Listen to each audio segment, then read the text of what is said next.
Hey guys, I'm Amadeo78 from Broken Continuity, and this is Well Actually, the show that's clearly compensating for never winning a no prize. Today, I'm talking about the Brood in Age of Ultron. In a Wolverine and the X-Men tie-in, while traveling in the past with Susan Storm, Wolverine stumbles upon a creature inside of a S.H.I.E.L.D. base. It reminds him of being experimented upon by Weapon X, so he decides to free it. This is shown to be a bad idea as it immediately spits something into his mouth. Wolverine is thinking that this is somehow familiar, and at that moment, he notices that his stomach is starting to bulge. Wolverine cuts open his stomach, only to reveal what he recognizes as a brood embryo. He kills the creature and stumbles away from the scene, where he comes upon a monitor. It's showing a brood queen that is adapting to the damage done to its young by Wolverine. Well, actually, we really gonna blame Wolverine for the brood in the same story where we blame him for breaking time? So let's just start here. The brood don't work that way. Information does go from the young to the queen. However, this is only in shared memories. Meaning, if a brood infects a person, the knowledge that that person had will be transferred to the queen. Their ability to communicate telepathically is what makes this possible. That said, the brood don't actually change physically. If a brood were to infect Storm, that brood would have Storm's ability. I mean, let's consider the implications of this. The brood were first discovered in Shi'ar space.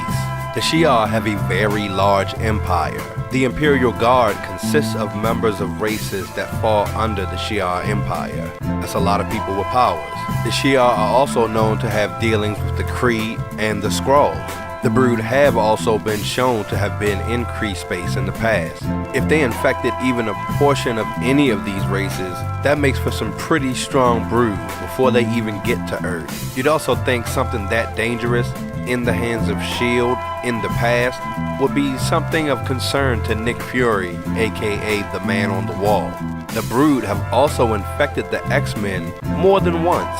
At least 10 or 11 different X-Men have been infected by the brood in the past. They also infected the Guild of Assassins and even Ghost Rider.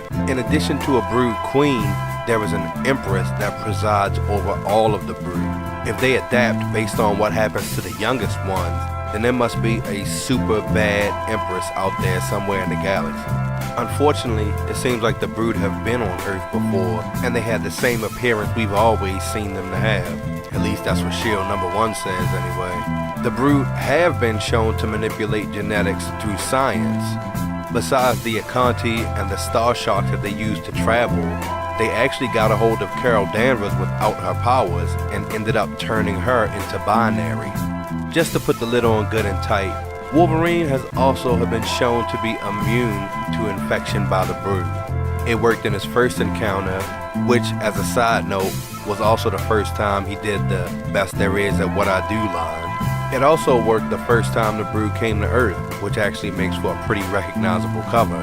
His healing factor has been shown to purge the brood infection.